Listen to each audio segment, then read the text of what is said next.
It sure is nice to come home at the end of a long day and enjoy a podcast. But you know what makes the experience that much better? Relaxing with a few puffs of smoke from my McQueen pipe. At McQueenPipes.com, I was able to find the perfect smoking pipe to suit my nerdy, yet dignified sensibilities. I especially love that each pipe is designed and handcrafted by a true artisan, and that all of their pipes are inspired by fantasy books and movies like The Lord of the Rings.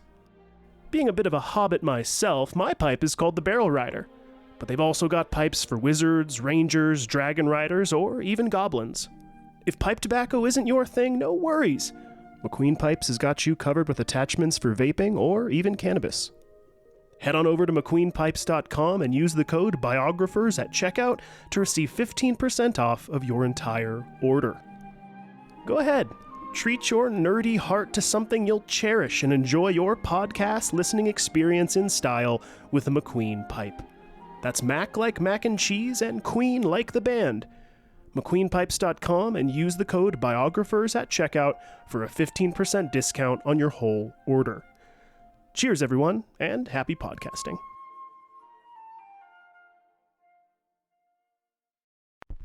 I do hope you can see me today from where you are.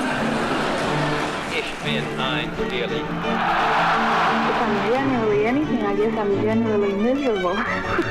This modern world of science and invention is of particular interest to women. The people, I would say, there is no patent. This is, don't you patent the sun? I regard myself as a soldier, though a soldier of peace. Welcome to the Biographers. One soft and one sharp in order to help with the spectrum of cheese. I mean, yeah, I think potentially you're right, and it is entirely possible that something like Parmesan could be my second choice. Although if I was talking about pure deliciousness, and a little bit of funk, right? That's somewhere between a soft and a hard cheese. I think I'm gonna have to go with Gruyere. Gruyere is what the French use for croque madame and all that kind of stuff. They also use it in quiche Laurent, and it is just freaking amazing. Every time that I have Gruyere, it's like what they put onto French onion soup, dude. That's Gruyere. Yes. That's very Parmesan-y. That's is, very, very but Parmesan-y. I like it more than Parmesan on its own. See what I'm saying? So that's why I'm like, man, I feel like you could probably use Gruyere instead of Parm. Your issue, really, truly, is not my choice in Parmesan being the last contestant of a sharp cheese. Your issue is the mozzarella. I think probably, yeah. Okay. Well, then I can respect you 50%. Yeah, because to me, again, I love mozzarella. Who doesn't love mozzarella? But it is the most basic of all the cheeses. But you get also just from a macro standpoint, so much protein, so few calories in comparison to all other cheeses. It's good for you. It's fresh. It's I don't clean. think it's fair to say that it's good for you, but it's good for you. I mean, it's. I have 3 pounds of mozzarella every week, and look at me. I tip-top shape. Believe it or not, Terry Crews. This is the peak physical form, with my pants unbuttoned because they're too tight when I'm sitting down to record. Again, don't get me wrong. Mozzarella is delicious. I don't think anybody can argue. I mean, very few people. There's just maybe some weirdos out there that are like, no, mozzarella is gross. But that's not true. It is very good. Yeah. But it's the freshest cheese you can get, almost in a bad way, right? Where it doesn't have time to get any funk to it or any deliciousness. That's what I'm saying. You need the full spectrum. I would go. I'm saying, and if Thanos says I'm going to remove all cheeses except for 2. I'm going to say, get me the freshest cheese and one of the funkiest cheeses without so much personality that it cannot be easily replaced into other things. Again, I hear you. I just would replace mozzarella with Monterey Jack because I think it's more versatile and I think it adds more. I could use Monterey Jack on a pizza. I could use it in some tacos. I could make a quesadilla out of it. I could put it on a burger. All of that would be delicious. But if I tried to repeat that same process with mozzarella, especially fresh mozzarella, now you got watery cheese. It's watering down your tacos. It's watering down your pizza a lot of times that you don't want it to because it's not the dried stuff. So I'm just saying, the low moisture maz. I get it. That's sort of my my thesis on the cheeses. It's your life, man. We're all just living in it. Well, hi, everyone. Welcome to the Biographers and the great cheese debate. Cheese talk. Yeah. And first and foremost, you're going to hear me maybe cough once or twice throughout this series. I don't know what's going on with me today. I've just got some nasally crap going on. It's just giving me this stupid cough, and I'll try to edit most of it out. But I think it's so dry right now. I really do think that it is. I haven't been eating chapstick this entire year, but I have been applying like crazy over the last like 4 or so days. Yeah, because I know I'm not sick. And I know a lot of times I've been like reading up on this. If you're asthmatic, it can give you a weird cough because there's just chest stuff that happens with you or whatever. And I think that's what usually goes on with me. But today's especially bad. I don't feel sick at all, and I don't think that I am. I just think I think you're right. It's so dry that it's just like, kind of a thing. So Colorado listeners will understand. Yeah. When the winter rolls around in Colorado, it's like, it just sucks the moisture out of the air, it feels like. Yeah. So that's kind of a bummer. Well, anyhow, we are about to get started into Marilyn Monroe Part 2. Hopefully everybody was able to make it through that first one. It's a little rough. But before we do that, as always, just a few things to shout out. First and foremost is if y'all are enjoying the show and the series and all that good stuff, check us out on Patreon, patreon.com/thebiographers. Any donations or contributions would be greatly appreciated. Yes, we are starting to get a small little team of Patreon supporters. We and are. once that number gets a little bit higher, we're going to start adding some fun little perks and whatnot. Absolutely. As soon as we get to sort of a homeostasis of financial support, there are going to be added goodies and benefits. So stay on the boat and watch as the passengers come in, and we will have some more stuff. Passengers. Yeah, it's too late. I already said it. But yeah, thank you. I appreciate all of our supporters. Yeah, and we're also seeing a little bit more coming in through ad revenue through different, whatever advertisements that are systematically placed inside of here. Apologies for everybody if it like interrupts us mid-sentence to tell you about like the local scene wherever you're at. I don't know. And then she died. Do you want some tires? Like, that's... I know. And I know that it does happen, but it is one of those that's like, hey, until we can get to this place of a more steady monetization income, that's just the reality of where we're at those right now. corny dudes help keep us fed. So it's true. All right. Well, are you ready to get into Marilyn Monroe Part 2? Let's do it. Let's get in there. So last time we saw the young Norma Jean Mortensen grow to the age of 15. From having a mother who was barely around and was later diagnosed with paranoid schizophrenia to a series of foster homes that almost always carried out some form of abuse, which was disgustingly, sometimes sexual in nature, her childhood was not easy. It wasn't all horrendous, however, as there were some people that did truly love and care for her along the way, like Grace Goddard and a saintly woman named Anna Lauer, who, when Norma Jean was about 12 years old, helped build back her self-esteem, self-worth, and sense of trust. But after some medical troubles prevented Anna Lauer from being able to properly care for Norma Jean, she went to stay with Grace Goddard and her family. It was here that Norma Jean would meet and develop a crush on the son of Grace's best friend, a young man named Jim Doherty, who is 6 years her senior. But when Grace's husband accepted a job in West Virginia, it was decided that they couldn't afford to take Norma Jean with them. Where we left off last time, Jim Doherty and Norma Jean were being talked into the idea of getting married, lest Norma Jean be sent off once again to an orphanage. Now first, let me just say, Jim Doherty really wasn't into this idea. We're now into the 1940s. Marriage laws in California were passed in 1921, establishing 18 as the minimum age requirement, and social norms had been well established. So Jim Doherty saw Norma Jean as a kid and wasn't exactly keen on the idea of dating, let alone marrying someone so young. Additionally, Jim had only recently been rejected by his longtime girlfriend after proposing, so Jim was both brokenhearted and deflated. Eventually, Jim started to like the idea of saving this poor girl from becoming an orphan and said to his mother something to the effect of, well, maybe it's not such a bad idea. And before he knew it, his mom was planning the wedding for June of 1942, just after Norma Jean would turn 16. Yeah. So, okay. Well, you know, it's right despite it being wrong in some ways, where it's like there are social conventions sort of preventing this, but also Marilyn was in a very unique situation. And the amount of social support at this time sort of in American history was pretty bad, and she very fervently did not want to be put in an orphanage again. Correct. So, you know, in a way, despite this sort of kind of gross situation, it couldn't have been better because the person that she would kind of be, arranged with had the best intentions and also kind of the best promise of security for her at this time. Absolutely. Yeah. And again, it was the reason I wanted to harp on this so much is to say that it's like for anybody out there who goes, ew, she's so young. It's like, yeah, he thought so too.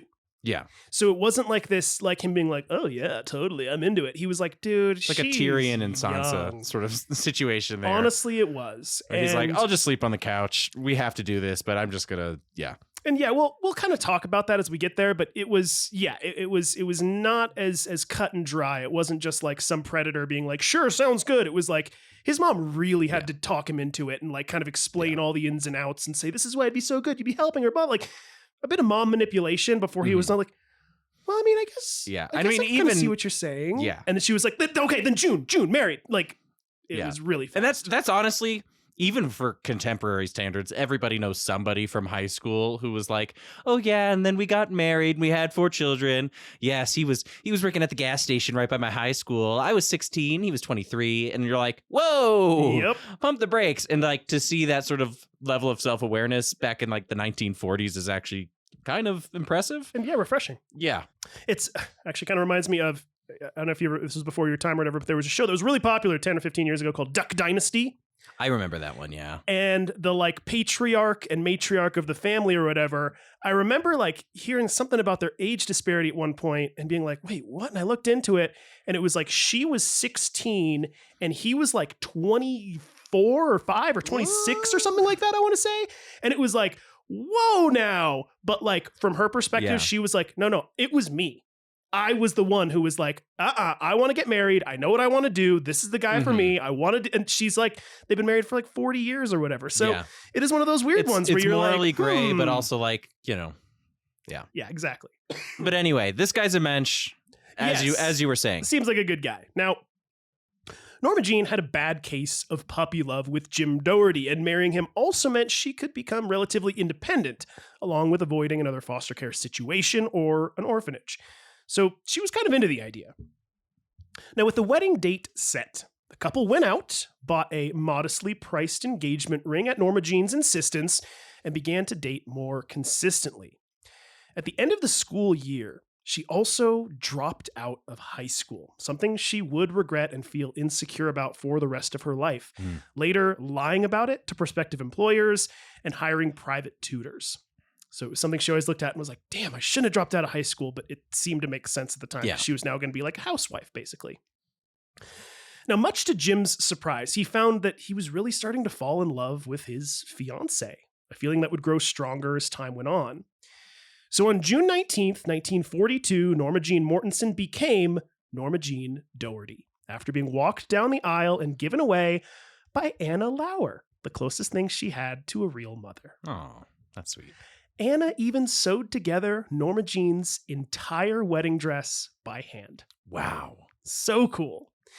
The entire wedding and reception went off without a hitch, but when the wedding night came around, things got a little sad. Jim had no idea what was going on, but for several hours, Norma Jean locked herself in the bathroom, silently holding back her tears. Her only previous experiences with anything remotely resembling sex had been when she was a child and was forced onto her through either molestation or rape. Yeah. She had very little interest in consummating her marriage or sex in general, but eventually pushed herself to go through with it. Now, after the wedding was over, the two moved into a small apartment and Norma Jean began settling into the life of a stay-at-home housewife, which she found surprisingly fun. But outside of keeping the house, her young age and lack of life experience immediately started to become apparent. Traditional housewife jobs like cooking were completely foreign to her. She once accidentally served Jim raw fish, and another time put salt in his coffee rather than sugar. Another time, when they had friends over for dinner, she poured everyone a full pint glass of scotch, as she had no idea how much to serve them and just couldn't keep up with the adults intellectually, with all their jokes and political references going straight over her head.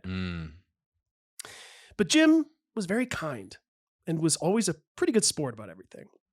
But maybe worst of all, however, was her emotional immaturity. Now, Jim was by no means perfect, but whenever they got into a fight, Norma Jean had no idea how to handle her emotions and was known to storm out of the house in the middle of the night in her nightgown, or in her anger, hit Jim over the head with various objects. Shit. It was those type of fights. Yeah. Right. With Jim only being about 23 at this point, he didn't really know how to handle this either, and found that any attempt to calm her down would only make things worse. But everyone, including Norma Jean, said that Jim Doherty was extremely gentle and kind and did his absolute best to take care of her. Like in 1943, when Norma Jean discovered who her real father was. Apparently, her mother Gladys had told Grace Goddard, who then told Jim's mother, who then told Norma Jean. It was a man named Stanley Gifford, the man from the photograph she used to stare at when she was a child, whom she thought was Clark Gable. Mm-hmm. She was desperate to meet her real father and was elated to discover his identity. But when she finally mustered up the courage to call him, Stanley Gifford hung up the phone on her, saying he wanted nothing to do with her. Wow. She was crushed, and it was Jim Doherty who was there to comfort her, later saying, quote, "It took a lot of tender, loving care to bring her out of the disappointment." So, like, good guy. You know what I mean? Like, again, not a perfect marriage, but he was a good guy. But the biggest one was that he was just understanding. Being like, he was. Clearly, this person has gone through very severe things and just like doesn't know how to get into conflicts, doesn't know how to argue, doesn't know how to be in a relationship. I mean, you know, Shalane and I were very young when we moved in together. I was only like 19 when we got our first apartment together. Wow. And like, there are so many like little memories of like Shalana, like, you know, trying out her first meals with Shalana. First of all, has always been a good cook, but like, there are always those like funny things of us being like, I don't know what we're doing. Like, why are we, I feel, if, you know, there's a part where if any of you who have had like a really early marriage or, you know, got together with your longtime partner very, very young, there's a part where you just kind of feel like you're playing house a little bit. And like, it was to some extent, it was nice that he had some experience because he had a little bit more foresight to be like, okay, this is obviously not me that she's mad about. Selene and I call them like toothpaste arguments. When you're mad that somebody leaves the toothpaste unscrewed, when in reality, it's a completely different thing that you're actually frustrated about. Yes. I mean, after a childhood like Norma Jean's, there's no way that that's not happening on a daily basis, probably more than once a day. And the way that I picture Jim Doherty is basically like a grown-up version of the Leave It to Beaver kid, right? Of just like, he had this pretty, it seems like a fairly idyllic childhood in the suburbs and grew up to be a pretty good guy, level-headed guy who was just like, you know, I don't want to use the term good old boy because that has implications to it, but I think you know what I mean, where it's like, he's just one of the guys. Sort of he's just a nice guy, strong handshake, sort of Joe Schmo. But also it seemed like he had a pretty good sense of humor. He had friends. He had a steady job, like all this kind of stuff. It was just like, he was just a good, normal guy. Yeah. And I think sometimes that can be exactly what you need when you come from a childhood of trauma. Yes. Is like I've stability. I've had like a lot of friends who are like, oh, I want, you know, so-and-so because they're a musician or they're an artist. But then after there's like a little bit of understanding of like, oh, my childhood was traumatic. You're like, I kind of want the plainest bagel that I can find because that is a reliable bagel. And, you know, that's exactly what I need as opposed to like somebody as crazy or as wild as I am. I would compare him to a slice of cheese pizza. Yeah. Who's not going to say okay to a slice of cheese pizza? Exactly. But then when you discover well, you can't have pepperoni because you don't usually eat pork, but like, you know what I'm saying? Your equivalent, whatever it might be, where you're like, oh, I love it with, you know, ground beef and peppers or something like that, exactly, right? You're like, oh, now we're on another level, exactly. Right? But like when you come from like a traumatic childhood, like having like a plain guy probably is like the best scenario possible of just being like, he's just a normal, you know, plain toast sort of character. I never have to guess what's going on with him. He's not going to randomly start yelling at me for turning pages too loud or some shit. Like, that's probably kind of a perfect situation for Norma. Yeah, I completely agree. Now, in the spring of 1943, with World War II in full swing, Jim finally decided it was time to fight for the cause and enlisted in the Merchant Marines. After his basic training was complete, he was stationed as an instructor at a training base on the legendary Catalina Island, just off the coast of Southern California, and Norma Jean joined him. Where the legendary wine festival occurs? The Catalina Wine Mixer? The Catalina Wine Mixer, that's what it is. Now, they both loved living on Catalina, spending as much time as they could at the beach or otherwise entertaining friends. It was on Catalina that she really started to blossom into the knockout beauty we all know her to be, as when she walked onto the beach, every dude in sight became transfixed, staring at her with their mouths half open like a bunch of cows seeing a fresh bale of hay. Obviously, Jim hated this, and even had to tell off a few guys that were trying to get a little too fresh with his wife. Even Norma Jean would get annoyed, and on one occasion, when some old dude cruised by in a convertible and whistled at her, she shouted back, quote, "Move on, old man. Go pick on somebody your own age." Which I think is great. Move on, old man. Like, pretty great. But life on Catalina Island didn't last long, as Jim was soon shipped off to do some fighting in the South Pacific, so Norma Jean went back to the mainland to live with her in-laws. Not wanting to wait out the war, feeling like she had done nothing, she soon got a job inspecting and painting military parachutes at a company called Radioplane. Really? Pretty cool, That's right? kind of cool. Pretty cool. Her mother-in-law worked there too and was appalled at the idea of Norma Jean painting parachutes, as she said it would mess up her good looks. But Norma Jean kind of loved it and was known to work 10 hours a day, coming home covered in paint and looking like hell. Which is the image of Marilyn Monroe. Yeah, it's a coming very home from Rosie the parachute. Riveter. It really is, dude. Yeah. It's so cool. And we'll talk more about that whole scene in a little bit too, like the military models and stuff like that. So hang on a second. Now, in the fall of 1944, one small but extremely important event took place. With a little bit of vacation time saved up, Norma Jean decided it was finally time to meet her long-lost sister, Bernice, who is now married and living in Detroit. When the two sisters finally reconnected, it was like they had known each other for their whole lives and spent hours talking about the mother they hardly knew and the brother Norma Jean had never known. They bonded quickly, and for the remainder of Norma Jean's life, the two would remain extremely close. When she left for California, she was sad to say goodbye, but ecstatic to feel like she now had a real, actual sister to lean on, which is very sweet. And I get that. That is really, really sweet. But on her very first day back to work, something happened that she did not intend that would change the course of her life forever. That day, a few Army photographers had been dispatched to photograph attractive young women working in the factories to help boost the morale of fighting servicemen overseas, a la Rosie the Riveter, just like you had mentioned. Gotcha. And as a quick little side note, the person who dispatched the photographers was none other than Captain Ronald Reagan. What? Who would later become the 40th president of the United States. Weird. Isn't that weird? That is so weird. Now, one of the photographers was a man named David Conover, who had become the first person ever to realize that the camera absolutely loved Norma Jean Doherty.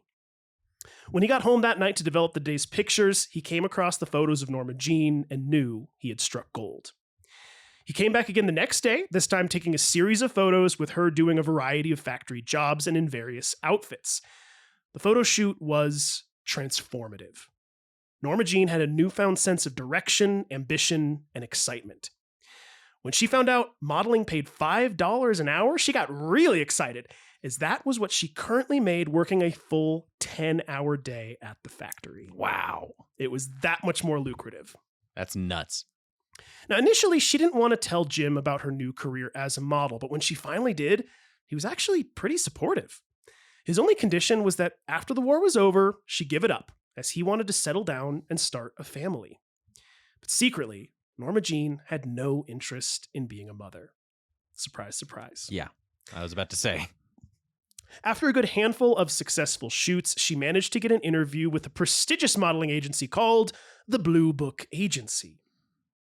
They didn't immediately recognize the star they had on their hands, but did note her natural beauty and, quote, astonishing bust which made her size 12 dress look too small. She got big boobies. P.S. Wowza.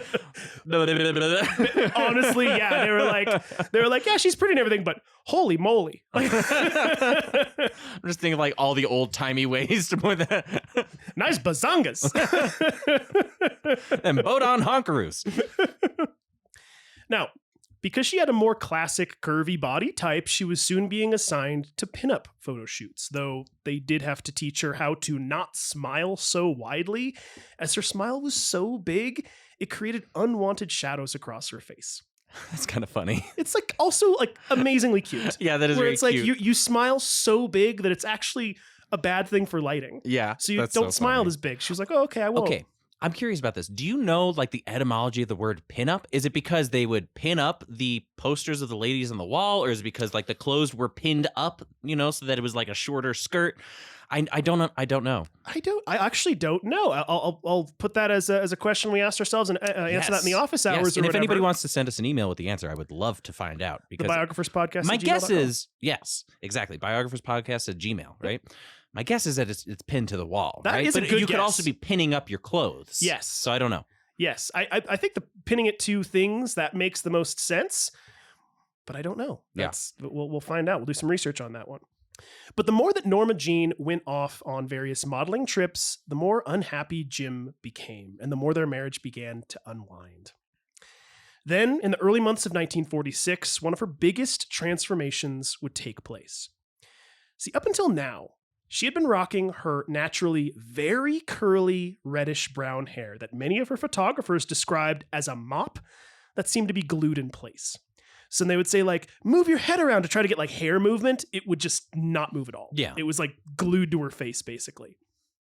Now, everyone at her modeling agency had been encouraging her to make a change, to which she finally agreed.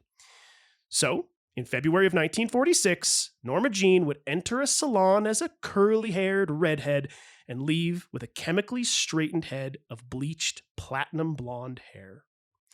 She didn't know it yet, but this was the first step she would take towards becoming Marilyn Monroe. Yeah. With her new hairdo, she found that her modeling career was accelerating at a pace that even surprised her. She would often pass roadside magazine racks with 12 or so different magazines, all of which bared her image on the front cover. That's kind of cool. It's crazy. It was an intense confidence boost, and it started to make her think that maybe, just maybe, she could one day make it as an actor too. So she started going to occasional auditions, eventually signing with an acting agency called the National Concert Artists Corporation. But the one pitfall of her new look that she did not anticipate, however, was the image that everyone now associated with her: a bimbo and a dumb blonde, but not a serious actor. Gotcha. So they were like, God, you look great, but you're just a dummy. Yeah. Dumb blonde. Have like you that play was the dits. exactly. She was almost typecast before she could even be typecast. I'm also curious about the whole concept of dumb blonde. I wonder where that comes from. Also a good question. I Yeah. don't know. I wonder if there was like another actress at some point who was like very famous for playing a role as like a ditzy girl, and she happened to be blonde or I something would almost like that. bet you anything it has to do with Hollywood types. Yeah. Where it's like traditionally these roles of the blondes were like the girl you would take out for a romp, but you wouldn't marry. So they were the Mhm. dummies. They weren't the smart ones. And it was Yeah. just like, because they looked more like, it's weird because you honestly have to have a preference towards like, oh, I really like blondes. But it's like, if you don't, that stereotype doesn't work. Yes. You know what I mean? Like, I've never had any like predisposition to being like, oh, blondes in particular.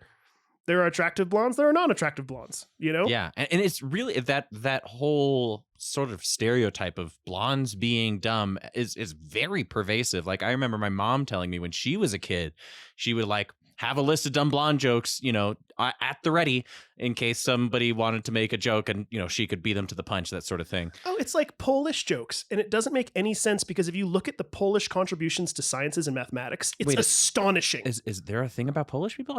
Oh, come on. I don't know that one. Are you serious? Genuinely, no. Oh my gosh. Is there a thing specifically? In the world of comedy, it's like, I don't think this is a racial like term or anything, but Polak. How do you, 3 Polacks are in a room. How do you get them to turn on a light bulb? That must be like an old timey. I've never heard that before. Yeah, it's like the dumb Polish joke or whatever. Really? Yes. Very, very I've never for a heard that long, long period of time. Interesting. It actually really makes me happy that you've never heard of it, because that means it's going away, because Yeah. it doesn't make Yeah. sense. Because I've never heard of that. That's also very weird. Yeah. Isn't Einstein Polish? No, he was Austrian, Austrian, wasn't he? Yeah. That's what he was. I was about to say. But no. Honestly, if you really do look at like mathematics and stuff like that, I want to say that the Polish were some of the first people to create theories that would then contribute to Einstein figuring out relativity and stuff. Like it's that level of holy cow. And it's weird that one kind of has died off, and then blonde. Like I still remember as a kid, we would tell dumb blonde jokes. You know. Well, that I think has been helped through the years with like the California Valley Girl. You know, I don't even know Janice. Yes, it's true. And you're like, okay, that I can see how the dumb blonde thing has kind of continued on. Yeah. But yeah. Anyway, now sadly, however, things with her kind and gentle husband Jim Doherty continued to deteriorate. And in April of 1946, she made the final decision to pull the plug and file for divorce. And I will say really quickly, I skipped over a lot, but the combination of Jim being deployed overseas and then her going on with her modeling career, that was really the biggest combination. And then also additionally, they did start to have the conversations about families and saying, hey, this is what I want. And she was like, I don't think that it's really what I want. It's sort of like a nobody's fault situation. They were two different people and they were married for social convention reasons, not because the two of them actually had a lot in common. Yes. So it's like, it was kind of bound to happen. And I don't know if I think I didn't put a quote in this, but there was a whole thing that I was reading about how every single time that he would come back on shore leave, because he was deployed, you know, it was like they would fight constantly. So, yeah, again, I kind of skipped over that in terms of the script, but just to give some context for anybody that went, wow, that felt like it was out of the blue.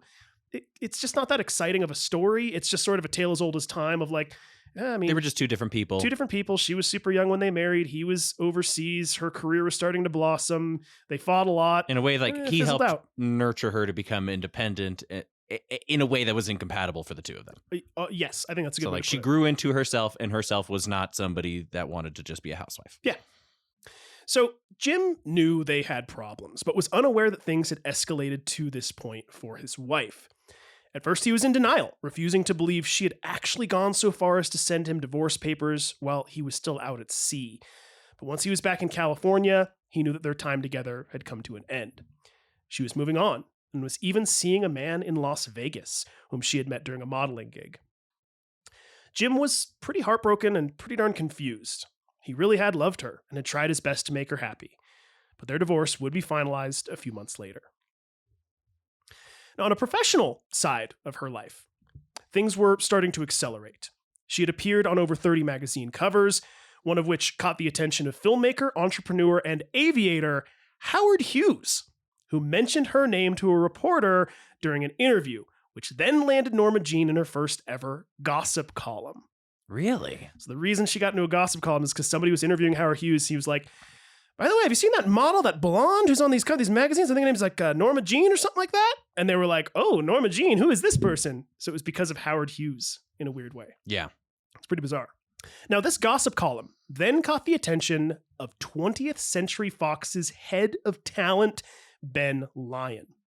Now, after an initial meeting, Ben Lyon invited her back for a screen test, which meant she needed to learn a few lines of dialogue. Now, remember in episode 1 when I mentioned she developed a stutter from the sexual abuse she suffered as a child, which was brought on particularly hard when she was nervous or scared? Well, that was still something she suffered from, and learning lines for a movie audition that would help fulfill her lifelong dreams was about the most nerve-wracking thing she could think of. But she was determined and spent days making sure she knew her lines forward and backward. The hard work ended up paying off, and she was signed to a 6-month contract with 20th Century Fox. But before the final paperwork could be signed, a few more things needed to change. See, back in the day, actors weren't freelance workers like we know them to be today, where they can audition for and work with any studio or filmmaker they like. Back then, actors, directors, writers, cinematographers, anyone who worked on films would be contracted by a specific studio and would basically be told what to do and when. For actors, it was actually even crazier than that, as they would often be pushed into something that studios labeled as the star system. Not like the cosmos, like the system of the stars, Hollywood stars, right? The idea was to present the actor in all facets of their life as more than just an actor, but as a heroic superstar. This meant that, by contract, actors would be required to never leave their houses without looking basically perfect. Men in full suits, polished shoes, perfectly cut and combed hair, and women in the most modern fashion of the day, full makeup and stylized hairdos. That is exhausting. It reminds me a lot of like sort of the crazy contracts that you see with K-pop stars these days, where like the girls like will have to like everything that they do is so curated. Like every meal that they have is super curated. Yeah, that's kind of interesting. That's kind of what this was, Yeah. right? They would have to sign morality clauses, which would forbid them from drinking alcohol, taking drugs, or engaging in any kind of sexual promiscuity. Even their life stories would be revised to elicit a better reaction from the general public. For Norma Jean, according to her new contract, she did not have a traumatic childhood riddled with sexual abuse, constantly bouncing from home to home, never having a sense of consistency or security despite both parents being alive. No. Now, she was simply an orphan who had been discovered by a studio executive whilst babysitting their child. What? Additionally, the star system would almost always include a name change.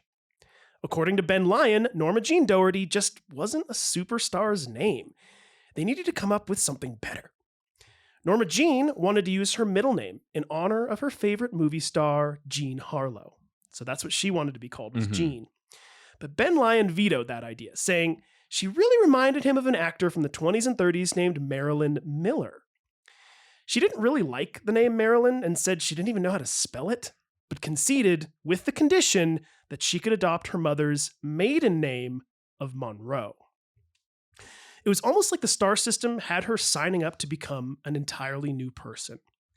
If her organic self wasn't lovable, she thought, maybe this new person was someone who could be loved by everyone. After growing up feeling like nobody loved her for simply being her, even now in this supposedly professional environment she was entering, they didn't really want her either.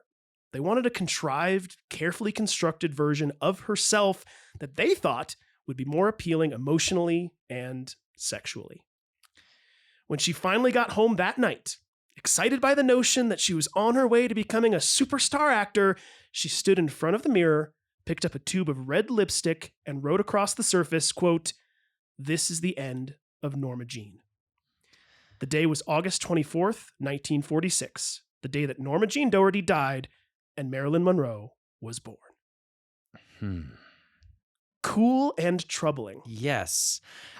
I guess it almost feels like the star system was like the outside world confirming all of your inside insecurity thoughts, like the things in your head where you're like, I'm not good enough, my name's so boring, my hair's so weird, I don't look right this way, and you know, my childhood, people don't really want to know about all that, so I should probably change that too. And then someone in the outside world was like, you're right, everything that you think psychologically that's bad for you, you're probably right, we're gonna completely change you. And like, I can't even think about how psychologically damaging it is for your dream job to confirm all of your insecurities and then also actively change how you operate as a person. Yeah. Like the concept that Marilyn could not just go out with like, of course it's the time, so you should probably still wear some makeup, but you can't just go out with a dress that she wore yesterday and like, you know, put on some lipstick and call it good. Like the fact that she couldn't do that anymore. And every time that she was going out, it was like, it was a red carpet event. That has to be like kind of psychologically damaging. Like I remember the Obamas kind of talked about that during their presidency being at the White House, because there's a strong similarity to that. I remember it hit the news feed like crazy when Michelle Obama decided to go out and get like a Frosty with her kids in like a sweatshirt and some sweatpants. Yep. And like people lost their cool about this. And it's just like, well, yeah, because this person is in a giant, albeit fancy, fishbowl, you know, like But think about it. It's even deeper than that for her, though, because now this is by contract. You can have your livelihood taken away if you went and did that. Yeah. Because like insane. Michelle was still able to do it, and she had to deal with the flack of like, you know, the press being like, well, look at this frumpy lady in her sweatshirt, whatever. If Marilyn tried to do that, if Norma Jean tried to do that, then that would be the end of her career. That'd be like somebody saying like, for me as a blacksmith, if I don't come in with like the full apron and I have to look like a, I have to wear a kilt and look like a Viking, basically. Look like a Viking every time I go anywhere, then someone's going to, pawn all of my tools. Take away your business license. Like what does that even mean? Yeah, it's insane.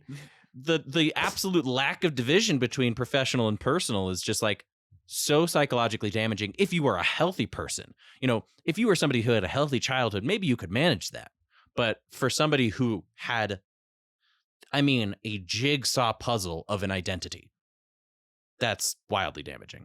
Yeah, it's like I remember when I was back in California, I was working at the Apple store, and the mom from the Gilmore Girls, Mom Gilmore, came in.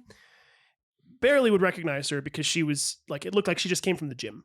Yeah. Right? No judgment. That's fine. I don't care. Whatever. All humans do that. All humans do that. But it's literally one of those that's like, oh man, back in Marilyn's day, if she was caught doing that, going out in public and going to an Apple store to get her computer fixed or whatever, Marilyn would have been fired from her job. That's insane. That's insane. That is a more strict protocol than the soldiers in World War II at the time. Yeah, dude. Like, because you still had your regular, you had your dress clothes, and then you had your combat clothes, and then you had something to just loaf around in an army camp, and you were a soldier, like literally all 24/7 hours of your life. Yeah. You were under the direct command of another human being. Yeah. And Marilyn is just an actress. She literally just pretends to be a person on screen, and somehow the rules for how her life is going to operate is, albeit less stressful, stricter. You know what I'm saying? Yeah, absolutely. It's insane. This whole star system was completely insane. Yeah, and they still do stuff like this. But like I said, they still do stuff like this with like K-pop stars in Korea, and there is a massive amount of outrage amongst like Korean citizens who really like the music. They're like, I want to listen to this person, but like I know she's like practically in a cage backstage right now. Like, this is just so wrong. Totally. And it's, I didn't really bring it up in the script or anything, but other people that went through this were people like Cary Grant. Mm-hmm. Cary Grant's real name was Archie something or other. And he was from England and had an English accent. But if you ever hear Cary Grant talk, he had what people call either transatlantic or mid-Atlantic accent. And it's this sort of like, hello, darling, how you doing today? Of course not. That's a crazy thing for you to be doing. And he had this very strange way of talking. And it was because the star system basically said, one, Archie is not the name of a star. Carrie, though. That sounds pretty good. And also that English accent, we want you to be a dignified American. So can you fix that? And also, that was what he came up with. The transatlantic accent, which we don't have to dive into if you don't want to, but it's completely fabricated. It was the result of Americans trying to make themselves sound more sophisticated in a global stage. Yes. Looking at how British people talked, which is hilarious because the British accent is also the result of that. Yeah. Aristocrats in England and whatnot would try to have a more dignified version of the British accent, and that's how you have that, proper London, royal accent, posh accent. And then as a result of that, Americans were like, well, we can't just sound like a bunch of backwards hicks. We have to like talk weird in order for people to take us seriously. And then that's how you get the transatlantic accent, which nobody really had. They just said it like that in radio or movies or whatnot. And before anybody gets mad, I know it is sometimes called mid-Atlantic. It's the same thing. So just wanted to throw that out there. Oh, and also I'll say really quickly, moving forward, it's Marilyn Monroe. Now we're past Norma Jean. Marilyn. We're now into Marilyn. So now that Miss Marilyn Monroe was a fully contracted actor with 20th Century Fox, she did everything she could to gain some kind of edge, but was disappointed every time she was rejected from an audition. But amazingly, due to her various appearances throughout the past year or so as a live model, her popularity was still growing. In 1947, she was invited to be a live model in the town of Castroville, California, for their inaugural Artichoke Festival. Now, this might seem silly, but Castroville accounts for some 80% of all artichokes grown in the United States that are consumed. And when Marilyn arrived for the festival, she was shocked to discover that some 1,200 people were waiting, all just to see her and get a signed photograph. This actually resulted in Marilyn being named the Artichoke Queen of California, an honor that would, some 60 years later, be awarded to William Hung, known for his rendition of She Bangs on American Idol, and as the lead singer of William Hung and the Hung Jury on Arrested Development. And that was why a few weeks back I was like, do you know who William Hung is? And I showed you that clip. Yes. She bang, she bang. That guy, William Hung. He's also the artichoke queen. He was the king. He was the artichoke king. 60 years later, William Hung became the artichoke king, which is amazing. Now, she did finally make her big screen debut in the 1947 film Dangerous Years as Evie, the waitress at the Gopher Hole. But of the role, Marilyn would tell her sister, quote, "For heaven's sake, don't blink your eyes. You might miss me." So it was like that tiny of a role. Can I get you some water? Cut. Honestly, I think it was. I didn't watch it because it just didn't seem pertinent. But yeah, it was super small role. It didn't make much of a splash for 20th Century Fox, so she was soon unceremoniously dropped from her contract. She was financially ruined and went several months barely able to pay for rent or even food.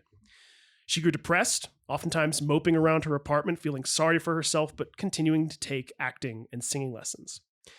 And quick side note on the whole singing lessons thing, it was not something that came extremely naturally to her, and she had to take lessons for a very long time to feel even remotely confident in her abilities. And I just found this extremely surprising, as it's one of the things she was most known for in her acting, both on and off screen. Everything from, we'll talk about it later, but things like Diamonds Are a Girl's Best Friend or even Happy Birthday, Mr. President, right? Mm-hmm. It's like she was kind of known for singing, but it was not something that she was naturally good at. And she had to work really, really, really, really hard to get even remotely good at singing. And even when she did, she was really insecure about it. So I just thought that was kind of an interesting thing. But anyhow, in regards to her now being unemployed, even when she was out of work, abusers were everywhere.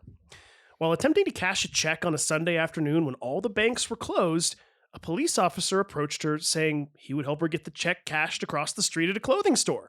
But just in case there were any problems, she should leave her name and address with him. That night, she awoke to the scraping sounds of her window screen being cut by a knife. It was the police officer trying to sneak into her house while she was asleep. Are you serious?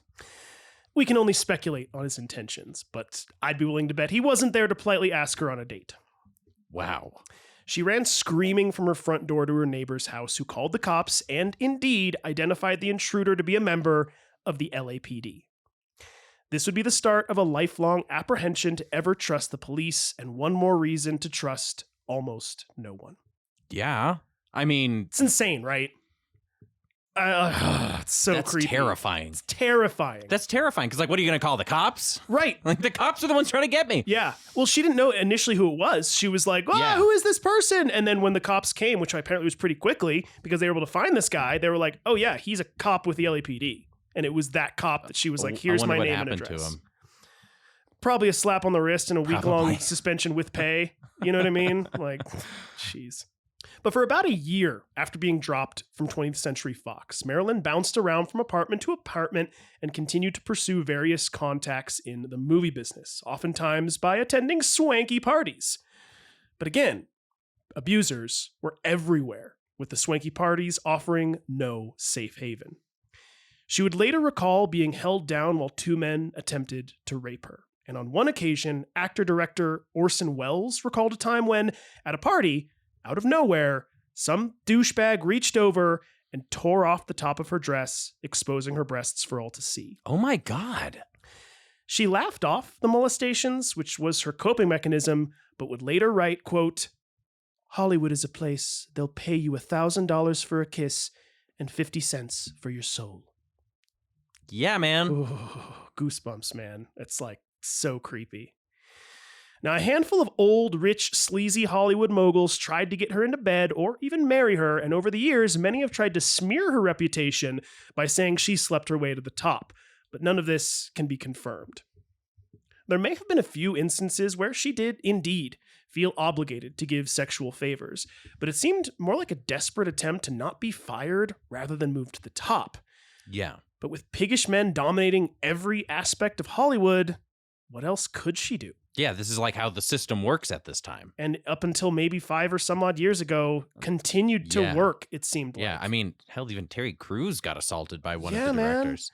So yeah, this is, I wanted to make a point of saying this because it does seem like Marilyn Monroe did have this reputation of, for lack of a better term, kind of slutty behavior. Yeah. And I don't know that it's really fair. I think it's more that she was such an icon for sexuality. And then if any type of rumor came to light of her sleeping with anybody, it became that kind of like she's that way or whatever. It's like, no, dude. I mean, go ask Selma Hayek, who described Harvey Weinstein as her, like, I can't remember how she said it.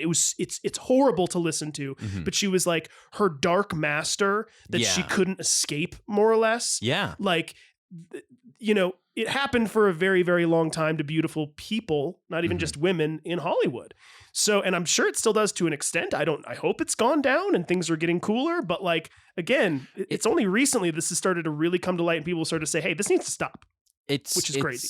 It's a scenario that is sort of ripe for the taking in a way, which is sort of a gross way to put it. But when you have, obviously you're making a movie, so you want beautiful people. And then a movie is a very selective sort of career to be getting into, movie making. So then the desperation to stay in that career field becomes massive, which means that people can just take massive advantage of anybody and say, like, you know, I could rip everything away from you if you don't behave like the other girls. Yes, absolutely. You know, and the other girls do whatever we say. Yep. So if you're not willing to, I'll go find somebody else who will. And it's like, oh, okay. It has sort of the threat of pimping, but instead of, well, also including physical violence, but along with physical violence, there's also the aspect of like, this is my dream, this is my career, and this is my ticket out of normalcy. This is my ticket out of poverty. Right. Like, there's so much leverage in this situation. So there's almost no way that there isn't going to be some creepy guy who says, you know, you want to get in the next movie? Do what we say. Yeah, 100%. You know? So of course she would kind of get that reputation. Yeah. Now, eventually, Marilyn was put in touch with an acting coach named Natasha Lytess, who saw something in her.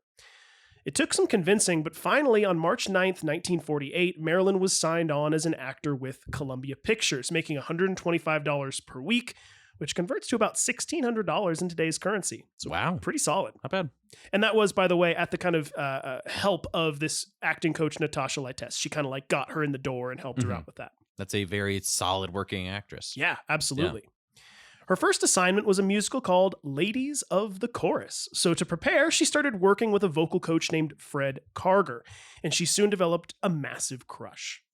Now, Karger, who was recently divorced, wasn't exactly a great guy and would often take out his anger on Marilyn by verbally putting her down, but apparently, Karger really knew what he was doing in the bedroom.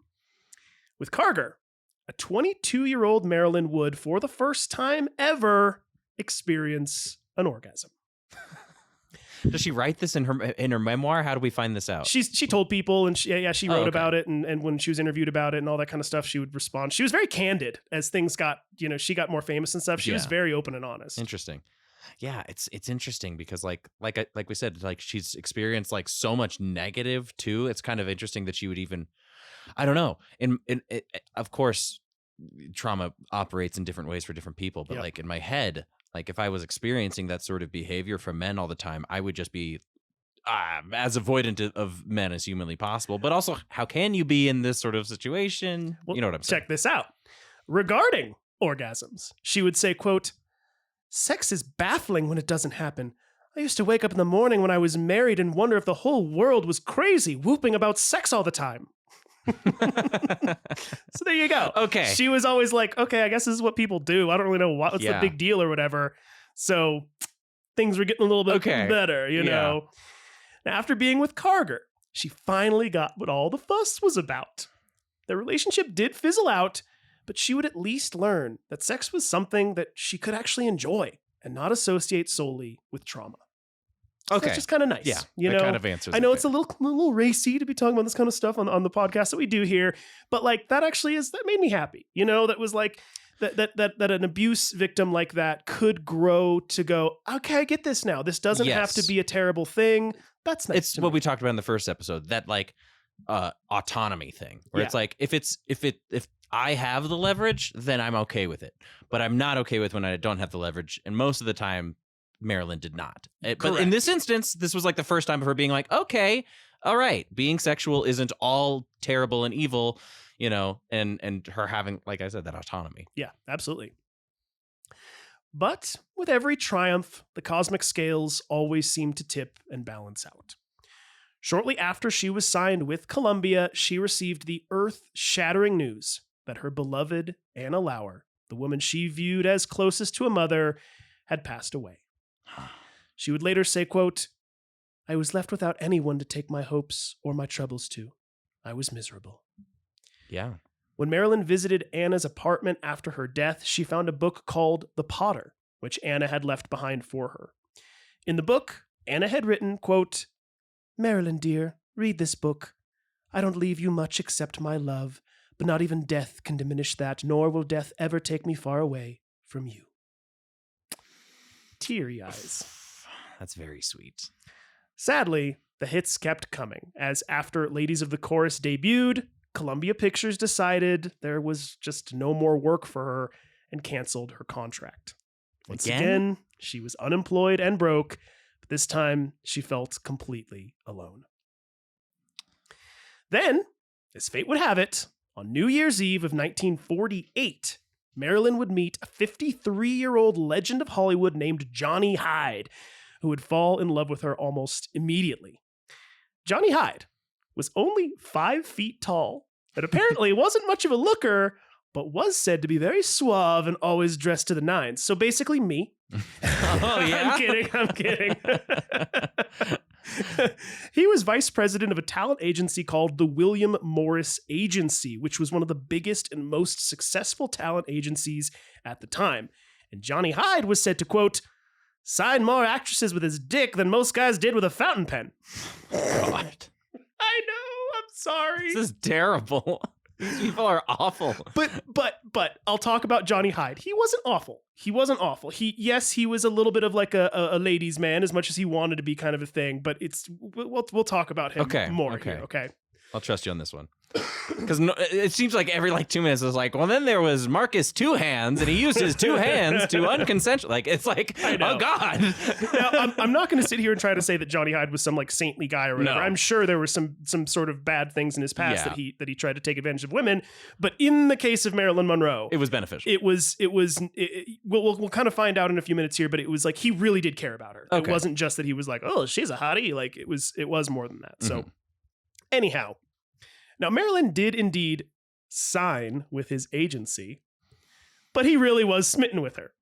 They did become lovers, but he truly believed in her potential as an actor, encouraging her to take more risks and audition for roles even she didn't think she would get. Unlike everyone else, Johnny Hyde did not buy into the notion that she was simply a dumb blonde and would become the most important advocate in developing her career as an actor up to this point. But he didn't exactly accept her just as she was, as not long after their relationship began, he pushed her to see a plastic surgeon, and she had a prosthetic piece inserted into her jaw to give her a more photogenic chin. Now you might be thinking, wait, Marilyn Monroe had plastic surgery? Yes, she did. And the reason you never knew is because the surgeon inserted the prosthetic from inside her mouth, behind her bottom lip, so as not to leave any scar marks. Interesting. But yes, so her perfectly formed face and chin, that's prosthetics.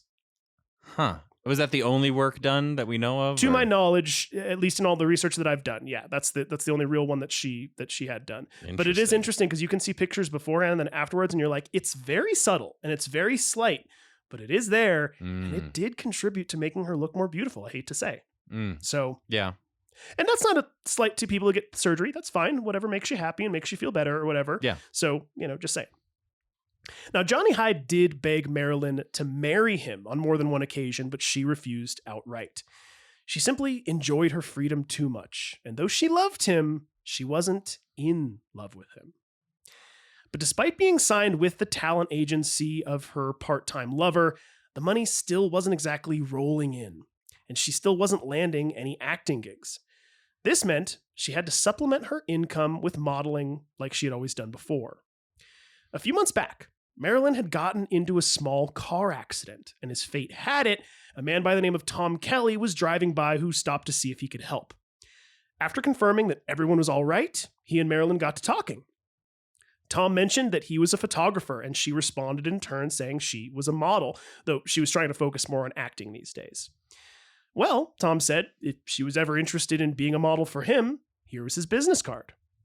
Fast forward to May of 1949, with Marilyn now needing some extra cash and recalling the friendly photographer from a few months prior that had given her a business card. Upon chatting with Tom for a few minutes, Marilyn had agreed to pose for him, though this photo shoot would be significantly different from what she had done in the past. So different, in fact, that she decided to use a pseudonym on her contract, signing her name as Mona Monroe.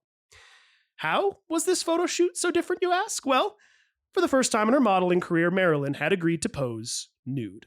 And though she didn't know it at the time, within a few years, these photographs would begin to circulate and eventually find their way into the hands of a young, enterprising, and maybe slightly sleazy man who was looking to make a name for himself in the world of adult entertainment. The enterprising and sleazy man's name was Hugh Hefner, and his new business venture was a magazine called Playboy. And that's where we'll pick back up for part 3 of Marilyn Monroe. That's wild. Crazy, right? Yeah. Now, I did title this episode The Grind of Hollywood, and I think you kind of see why. Or The Hollywood Grind, I think is more accurately what I said. Because this was that point for her of just like, God, man, contract, fired. Small part, a little bit here, up, change my look, change my name, fired. But like just like, constantly. Find a new agent. The guy's a sleazebag. Find a new agent. That guy's kind of a sleazebag, but he's also kind of cute. and I thought this is really important, especially for anybody that is pursuing acting, especially in Hollywood or California, is that this is one of those stories where it's like, if you look at Marilyn Monroe and think, oh, she was beautiful from the beginning. And I bet you she just entered Hollywood, the door opened wide, and she just debuted. No, dude, it was 5+ years of her, like, just getting a lot of no's. Hopping from modeling to, waitress, literally playing a waitress, Yeah, and it's like, if you look at her IMDb page, there are even a small handful of movies where she's uncredited because she's not in any of the credits. Small. She didn't have any lines, but if you look carefully, there are times that you see somebody and you go, was that Marilyn Monroe? It's literally That's like wild. She's in the background kind of a thing. Yeah. So like, again, this is one of those stories of like, again, tale as old as time when it comes to actors, right? This was not an immediate, glorious entrance to Hollywood. No, immediately she had these starring roles. It was like, no, she had to grind, dude, day in, day out. Taking acting lessons, taking singing lessons, going between agencies, trying out for auditions, all this stuff. Them just saying, no. Even the gorgeous Marilyn Monroe. 5 years, too. That's not a small amount of time. It reminds me a little bit of Harrison Ford's sort of journey as an actor. Yeah. I remember something that I thought was very poignant that he discussed was, as lots of people know, he did like cabinet work and carpentry and stuff like that when he was auditioning. And he had auditioned for like 12 years. And people asked him, like, so what was the process for auditioning? He was like, well, I figured all of my friends who were actors were desperate to make it big, like within the year. And he was like, if I can find a way to manage that expectation and say, I have no time limit to make it big, and like my lifestyle doesn't revolve around my success as an actor, then that probably means that I can audition for years and years and years and years, and I won't be in emotional turmoil due to failure. So like, that's why he became a carpenter. That's why he had an entirely different career, because he was like, I'm going to continue to audition so long as I like set up my life in a way that I'm not stressed out about it. Then I don't have to go through these like times of desperation where like, oh, I can't believe they didn't call me back. I didn't get a call back. No way. And Marilyn was also in a similar way, kind of doing that sort of slow burn thing, being like, I'm just going to keep every line that comes in. I'm just going to give it a poll, see if it's worth something, just continuing to work on it. Yep, totally. And if I'm not mistaken, I think this is a fairly common story, but it was Harrison was not actually auditioning for Han Solo for Star Wars. Like all these other people were auditioning, but I want to say that it was George Lucas that like had known him through the years as a carpenter and was like on set all the time. And he was like, hey, Harrison, you should try out for Han. I think you might be good for it. So he read for it and they were like, that's the one. Yeah. Like, it's crazy to me. So it's Yeah. like a lot of it is just like continuing to pursue it. If you're there and you're around enough, you'll get into people's heads. And weirdly, that's kind of what happened with Marilyn Monroe. Mhm. In the next episode, we're going to talk about a movie called All About Eve. And I won't give away too many of like the accolades and whatnot, but suffice it to say, it is one of the true classics of cinema. Okay. And it's funny because I watched it for the first time a couple weeks back. And it's amazing because it feels like, in many ways, aspects of the story of All About Eve it's the story of Marilyn Monroe. Yeah. We'll get into it in the next episode, and we'll actually talk about kind of a little bit more why and all that kind of stuff. But I don't know that you'll be able to, but for any of our listeners out there, if you've not seen the movie All About Eve, it's from 1950. I would really recommend checking it out because it really is, in many ways, the story of Hollywood. It's like, how do actors get into acting? What really behind the scenes? How does it actually happen? Is it through these audition processes? And spoiler alert, the answer is no. It is not through you just most of the being, time, no. good at auditioning or whatever. So, anyhow, we'll get into more of that kind of stuff. We're going to get into a little bit more of the kind of exciting Hollywood emergence in the next episode. Really where Marilyn explodes. And becomes, Marilyn. Yeah. Like and capital M. Yes. And I make some comparisons to some modern stars that are going to give you a good kind of idea of where she was at. But yeah, it's we're finally getting out of like a little bit of the murk and getting more into, I mean, look, there's still gonna be some murk here and there, but we're getting more into like the glamorous side of things, which is going to be fun. Such a fascinating life.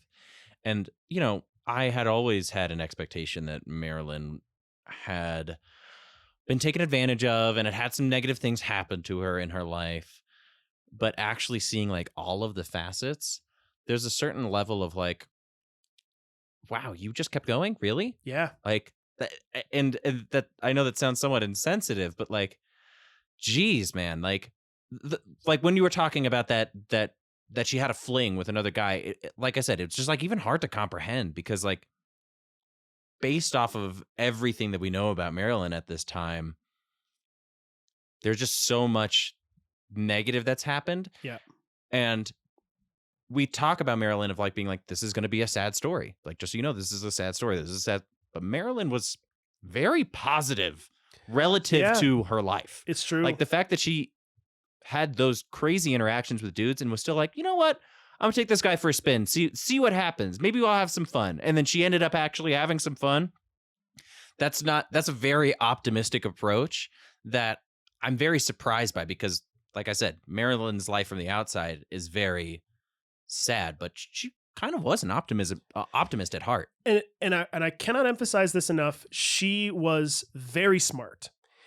And it's not necessarily like the smarts that you think of like, oh, she's a collegiate who's got a master's and a PhD. Like not in an academic sense. But she was very sharp. And one of the reasons or examples I would kind of provide, I skipped a lot of it, but she would constantly get catcalled by men. Constantly. She called them wolves. Yeah. Okay. So she would say, like when she would talk to her friend, she'd say, some wolf was barking at me the other day. And that basically just meant there was just some devious guy like trying to get with me, like to the point where she would literally be driving down the freeway in her own car and a guy would like slow down next to her and start calling at her. And she would like ignore him. And then when she would try to make her way home, she would see the person was following her. And so she had to like basically lose a tail just to get home and avoid these dudes.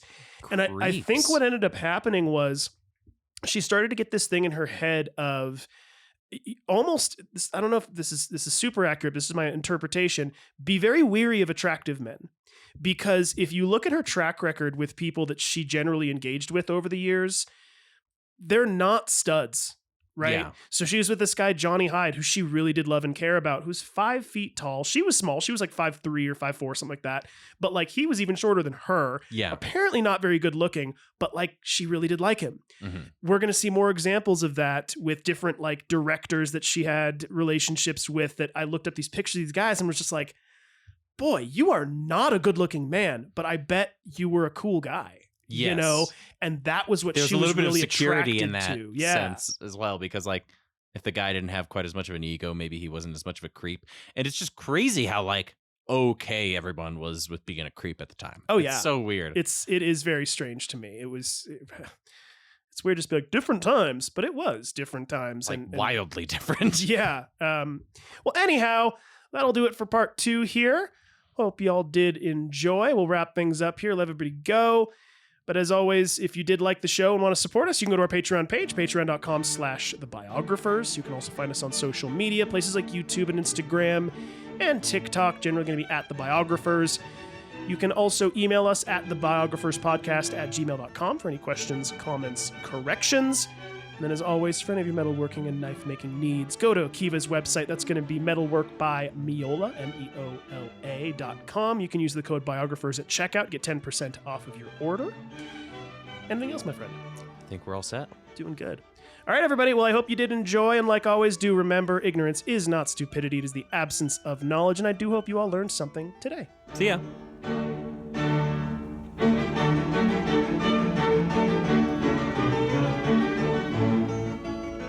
You've been listening to The Biographers. For more information, please visit thebiographerspodcast.com.